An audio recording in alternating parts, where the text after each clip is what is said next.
Welcome to If You Don't Agree. You're wrong. Absolutely. And welcome back, guys. I know it's been a minute, but we are back. Been a We are- while. been a while, but we are back with what I'm already going to put it out there. A fantastic show, and I'm pretty sure that's universally agreed upon, and that's Invincible. And we're talking season 2. We're going to wrap it up. Yes. And I'm going to bring it out straight away in a horrible mistake by the studio, splitting this thing into 2 halves. Dumb mistake. And you want to know why they did it, right? You want to know Why? insider information. I This is do. why they did it. Because it hit me. So, they started commercials recently, right? And if you pay a little bit more, you get to skip the commercials. It's And a form free. of extortion. Yeah. They knew they were going to be doing this for a while, and they knew they needed quality content to keep people from canceling their subscriptions. So they let you have the first half of the season, split it, and put the other one on like the day after they started commercials. That is horrific. That is absolutely horrific. And it's a real negative to the flow of the show, too. It completely killed the momentum. Completely. Yeah, absolutely. I went through season 2.5 mostly just thinking, who's this? Who's this? Who's this? Yeah. It's like Yeah, Jack Skellington. What's this? What's this? Who the heck is this guy here? Who's this? What's that?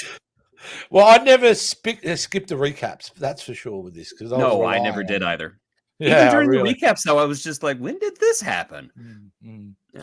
Look, overall, though, this show, and I mean this as positive, is unrelentingly dark. It is one of the most brutal shows you will see, and I'm going to count Game of Thrones whenever I say that.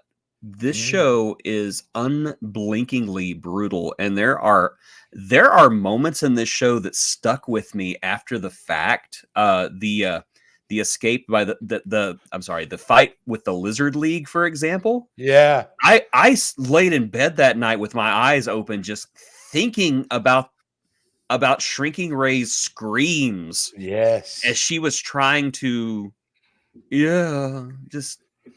seem to embrace the emotional trauma with this show. Like they really lean on that as well. And that's what this series is really about, is really about our lead character dealing with his emotional trauma and fighting against a destiny that at this point, in my opinion, he's destined to become the one thing he doesn't want to become. And that's the arc of the season for me. And I like it. I do like that arc very, very much, and it's handled really well. I would say also that it's not as good as season 1, but it's pretty darn close. I would agree. I think that seeing Mark's journey of wanting to be like his father to wanting nothing to do with his father, and then the fear that he's going to become his father, was a perfect emotional arc for this character, and it's still ongoing. Not only that, but we see background characters dealing with trauma and tragedy. Adam Eve dealing with her failures. Donald here, poor Donald, and everything he had to go through. Even Professor Jackass here. Yeah. He goes through heck. Hell and back, yeah. Amber, who I did not like last season, I really liked where they took her this season. It was a very smart way they dealt with that relationship. Yeah, honestly. there are it just seems like every featured character had a fully complete emotional arc this season, and I was all here for it.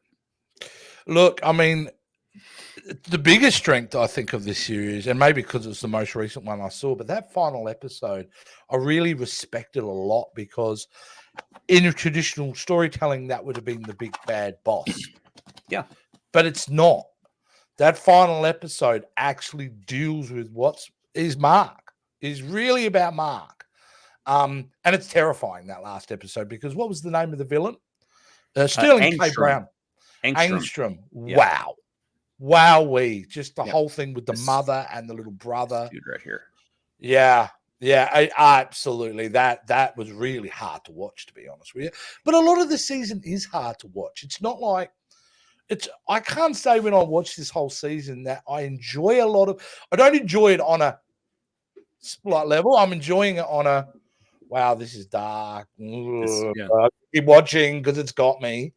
And it's really about Seth Rogen's character. This is really the only levity in this show. Is him, really, isn't it? Because he's just Seth Rogen. Yes, of course, the great Jason Mantzoukas. Do not disrespect Seth Rogen, not Seth Rogen, Rexplosion, Rexplode. Sorry, yeah. Seth Rogen, Rexplode. It's easy to get him like tongue tied, but yeah, do not disrespect this beautiful, beautiful man here, because I just this is what the show is about right here. Is this man right here? It should just be called Splode. I love the fact that they shoot him in the head. He doesn't die. And you know what the result of it? He's nicer. he's just a little bit less douchey. I know some people I kind of want to shoot in the head now. I love, I don't know, just the only way Jason Mantzoukas, I probably just butchered Mantzoukas, the only way you could say it was, "You shot me in the effing head." Just, I was like, how else would you react to that? You wouldn't be like, "Oh, phooey." No, that would be how I would react. You shot me in the effing head. That previous episode, though, oh no, it was a couple episodes prior. That actual battle in that lab, where we see what we think is an absolute slaughter at the time, is probably the most violent bit of animation I have ever seen. And that includes some anime that I've seen.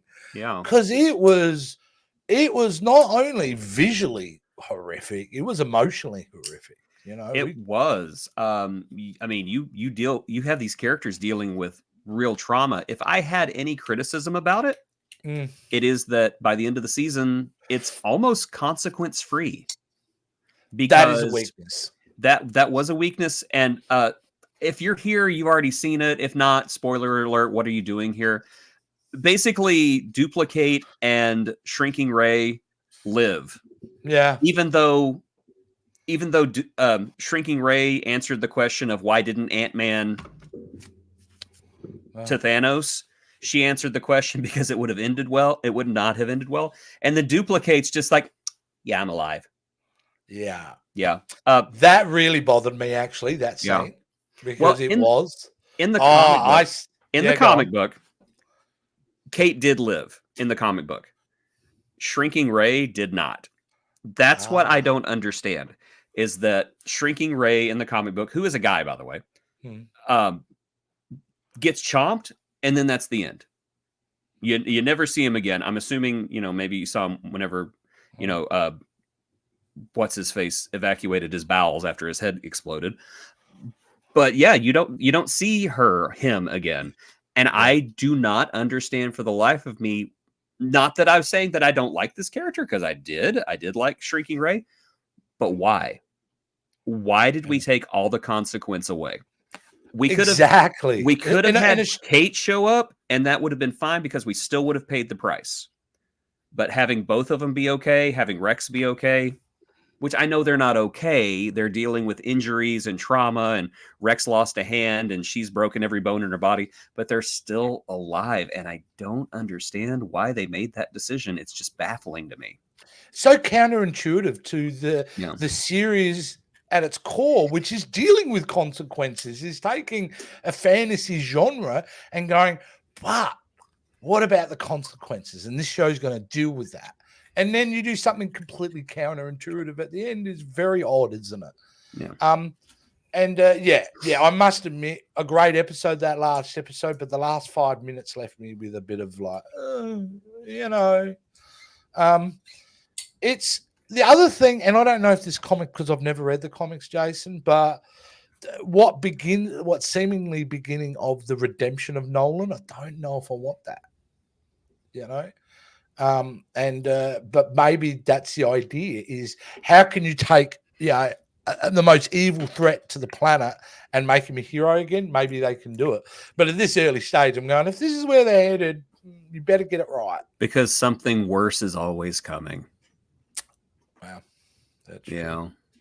Really did like the episode with Mark and the female. Was it a Vitrillion? Viltrumite. Viltrumites. It's like I really Vegemite. like. Yeah, except, Viltrumite. except Yeah. less disgusting. Yeah, less salty. Either way, I really like that. I like that conversation because she kind of was doing a pretty good job at selling why he should be going back to his home. Oh yeah, Anissa was a fantastic character, and if they take her in the direction they took the comic, you're going to end up hating her more than you will hate anybody else in this entire series. Very cool. Yeah. Very cool. Very cool. All right, well, it begs the question before we end this episode, because you've read the comic books. Does season 2 do a good job of adapting it? How would you rate it in comparison? I mean, it's a good adaptation. They do some things differently. They do some things that are faithful. The Batman cameo, for example, which I thought was fantastic. Yeah, they seems a bit on the nose. Yeah, they do. Yeah, it's just a little bit on the nose. They do that. The only thing they didn't have is that they actually, in the middle of this episode, they do a Spider-Man crossover with actual Spider-Man in the comic books. Invincible meets Spider-Man. And then, it's one of his side quests through the multiverse is that he ends up on the Marvel Universe and has an adventure with Spider-Man. And it was an actual licensed crossover. Oh, great. Because whenever he comes out of the portal in the Invincible comic book, he's got a spider web stuck to his back. Yeah, but he met Captain America. He met all those people.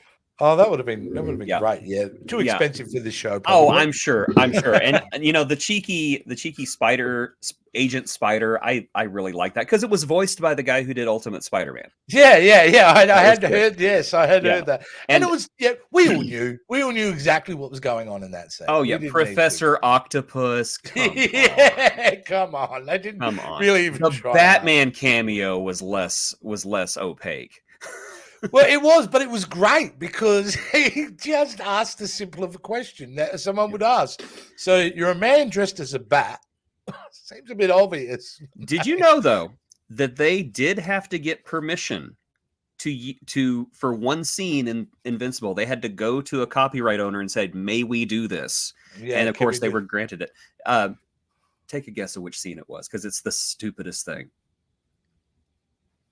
I don't know. When Mark emerges from a portal, he's holding a weapon from Fortnite.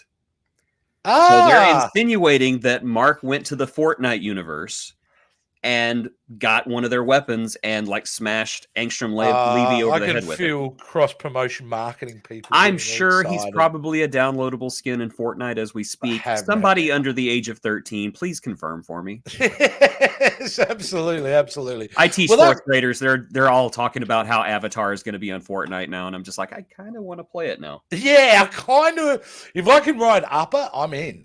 Oh yeah. If anybody snipes me while I'm on Appa, though, I will track you down in real life. Do not ruin that for me. All right. Well, that wraps it up. But before we wrap it up, Jason, we've got to give our review on it. So we have our standard reviews. I'm going to go first. I think, it deserves a Dazzer in my book. Absolutely. It's a good thumbs up. It's a good, solid second season. I don't know if it's even been renewed for a third, but I'll assume it has. So... I would be absolutely shocked if it was not. I was tempted to give it an Ultra Dazzer, but I do think that the ending, although the episode was spectacular, I think taking the consequence away from earlier episodes was a mistake. And so I went from an Ultra Dazzer to just a regular Dazzer. Still great. I still think this is a show that, especially if you're into superheroes, this is something you should be watching. But it does make some confounding mistakes at the end that I just cannot see past. No, neither can I. Neither can I. All right, guys, we'll be back next time. And on if you don't agree, you're wrong. But before then, don't forget to like and subscribe and do us that favor. We are beggars on the internet. We need your help. Also, most importantly, take the opportunity to join Jason Roy Gaston's Patreon channel where great things are happening there, where you get exclusive rights to certain materials, you get to make choices, you get to dictate our lives, and we want you to do that. Yes, so, information on how to join is down in the video description below. You can join for less than the cost of a meal at McDonald's now, because McDonald's are like over $10 now, and I'm sorry, they're not worth it. No. Nope, definitely not. Definitely not. You can All still right, get a guys. meal at Wendy's for less than $5, though. That'd be interesting. Because I Well, have I'll find that out at the end of next month, won't I? When I come over and we all get to meet, and then realize that we don't like each other, and then run away. Oh, I already don't like you. Trek Long Island. Trek Long Island. It is May 31st through June 3rd, I believe. Yeah, I believe you. I think you're right. Come on to the great state of New Jersey. No, that's New York. I'm sorry. I'm gonna have people making comments now. Joe, come down to the great state of New York to see myself, my pal, and what's his face. We're all going to be together. The trio will be united in real life for the first time. There will probably be lots of fighting and maybe a small bit of nudity. Maybe. And remember, we'll be on for 2 panels, so you won't just have to come to see us once; you'll get to see us twice. So you'll be able to hate on us double the amount. We can't say who's going to be on there because we were asked not to. Oh, yeah, we can't say. But damn. Let's just say that they're on a show about journeying through the stars. Yeah, something where they trek through space. Yeah, let's just call it a space trek type show. Yeah, kind of. All right, guys. Get an angry phone call. This was, if you don't agree, you're wrong. There we go. You're happy now, Joe? We're plugging it. Yes. Don't forget to go watch us on Captain's Quadrant 2 tomorrow night on the Captain's Quadrant YouTube channel. We're watching Discovery, and it's meh. Shut up. It was